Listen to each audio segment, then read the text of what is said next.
Hi, subscribers and viewers. Maraming salamat sa inyo. Ito lang ang aking maipapakita muna sa ngayon. Ito lang ang meron. So, ayan. Pagka paminsan-minsan, nag-boil ako ng itlog.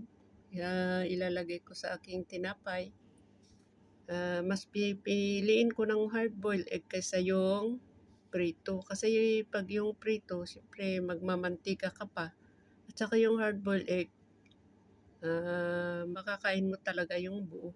Kung hindi mo tatanggalin yung egg yolk, minsan tinatanggal ko dahil ano, yun ang sabi ng aking so minsan hindi.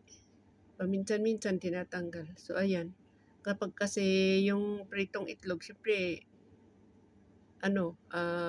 hindi mo siya makain na buo kasi siyempre may didikit pa sa sa plato.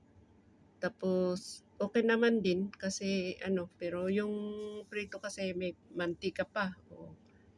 Tsaka kung meron kang iniiwasan na oily, huwag masyado sa prito. So ayan, magtimpla tayo ng ating kape, pure instant coffee, pero minsan nilalagyan ko ng, gatas na non-fat milk or coffee meat. So thank you so much, bye-bye.